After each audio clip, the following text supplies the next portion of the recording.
যারা এই হামলার সঙ্গে জড়িত, নিহত সাংবাদিকদের নিহতের সঙ্গে জড়িত, অন্তত পক্ষে একটি দিন সেই ব্যক্তিবর্গের, সেই সংগঠনের সংবাদ পরিবেশন থেকে আমরা বিরত থাকতে পারি কিনা সে চিন্তাটি দয়া করে করুন। সম্মানিত মালিক পক্ষ শুধুমাত্র টাকার দিকে তাকিয়ে থাকলে, বিজ্ঞাপনের টাকার জন্য, প্রতিষ্ঠানের জন্য শুধুমাত্র তাকিয়ে থাকার দিন নেই। আমাদের সাংবাদিকরা নিহত হয়েছেন যে কারণে, এর আগে 28 অক্টোবর, গত বছর 28 অক্টোবর আমাদের সাংবাদিকরা আহত হয়েছেন, গুরুতর ভাবে আহত হয়েছেন। অন্তত পক্ষে একটি দিন এই গোষ্ঠী, এই চক্রের সকল ধরনের সংবাদ আমরা বয়কট করতে পারি কিনা আজকে সে বিষয়টি ভাবার সময়। আমরা অনেক সহ্য করেছি, অনেক সহ্য করেছি, আমাদের পিঠ দেয়ালের থেকে গেছে।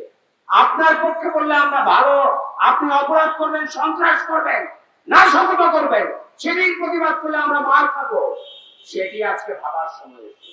কমপ্লিট শাটডাউন বাংলাদেশে কোন আন্দোলনে, সংবাদপত্র সকল আন্দোলনে আওতা, কর্মসূচির আওতামুক্ত ছিল।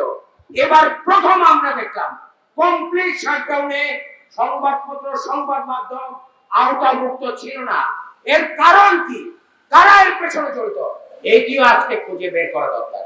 এবং মালিকদের কাছে বিনীতভাবে হাত জোড় করে বলছি, সংবাদ মাধ্যমের কর্মকর্তাদের কাছে হাত জোড় করে বলছি, অন্তত পক্ষে একটি দিন আসুন, আমরা একসঙ্গে মাঠে লড়াই করি। সকল ধরনের সংবাদ, সেই প্রতিক্রিয়াশীল চক্রের যারা সাংবাদিকদের উপর হামলা করেছে, সেই চক্রের সকল ধরনের সংবাদ আমরা বয়কট করি। তাহলে তারা বুঝতে পারবে যে আসলে সাংবাদিকরা তাদের জন্য কি কাজ করে। রাষ্ট্র আজকে শোক পালন করতেছে, যারা এই নৃশংসতায় নিহত হয়েছে তাদের জন্য আমরা শোক পালন করতেছি। আমি প্রথমেই তাদের রুহের মাগফিরাত কামনা করি এবং তাদের পরিবারের প্রতি আমার গভীর সমবেদনা। আমার আর বেশি কিছু বলার নেই, শুধু একটা কথাই বলতে চাই যে বারবারই এই ধরনের ঘটনা ঘটে কিন্তু অপরাধীদের ছাড় পেয়ে যায়। এবার আমাদের একটা দাবি, সেটা হচ্ছে স্পেশাল ট্রাইব্যুনাল। এই ঘটনার জন্য বিচার করার জন্য একটা স্পেশাল ট্রাইব্যুনাল বা সামারি ট্রায়ালের ব্যবস্থা করতে হবে। এখানে সাধারণ আদালতে মামলার জটের মধ্যে পড়ে থাকবে, বছরের পর বছর, 10 বছর, 20 বছর পরে রায় হবে। এই বিচার আমরা চাই না, এই বিচার মানে বিচার না। প্রতিবাদ করতে করতে আমরা হতাশ হয়ে যাচ্ছি, প্রতিবাদ করতে করতে আমরা ক্লান্ত হয়ে যাই, কিন্তু আক্রমণকারীরা কখনো ক্লান্ত হয় না। কেন আক্রমণকারীরা ক্লান্ত হয় না? কারণ সাংবাদিক হত্যা নির্যাতনের বিচার হয় না। হত্যা নির্যাতনের যদি সুষ্ঠু বিচার হতো, ওই দুর্বৃত্তরা যদি সাজা পেত, তাহলে যারা আক্রমণ করে তারা নিরুৎসাহিত হতো।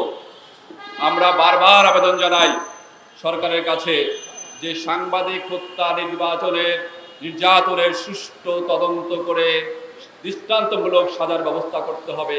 কিন্তু কোথায় যেন একটি ঘাটতি আছে, কোথায় যেন ইচ্ছার একটি কমতি আছে, যে সাংবাদিক মারলে কিছু হয় না, কারণ সেই কারণেই সাংবাদিকদের উপর এই নির্যাতন চলে।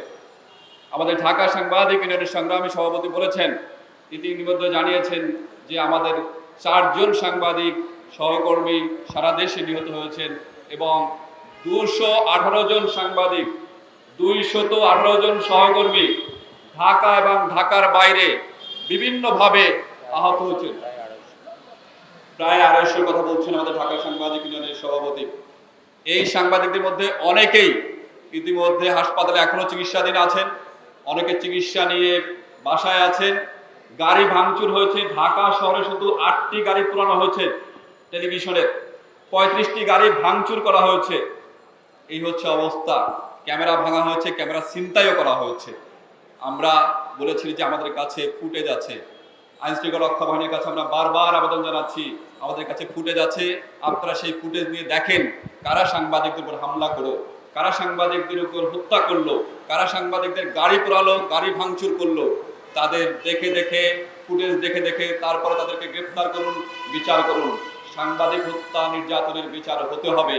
যদি সাংবাদিক হত্যা এবং নির্যাতনের বিচার না হয়, তাহলে আমরা স্পষ্ট ভাষায় বলতে চাই যে আমরা সাংবাদিক বান্ধব বন্ধুদের আমাদের খুঁজে বের করতে হবে, তালিকা করতে হবে, সাংবাদিক শত্রু যারা তাদের তালিকাও আমাদের করতে হবে।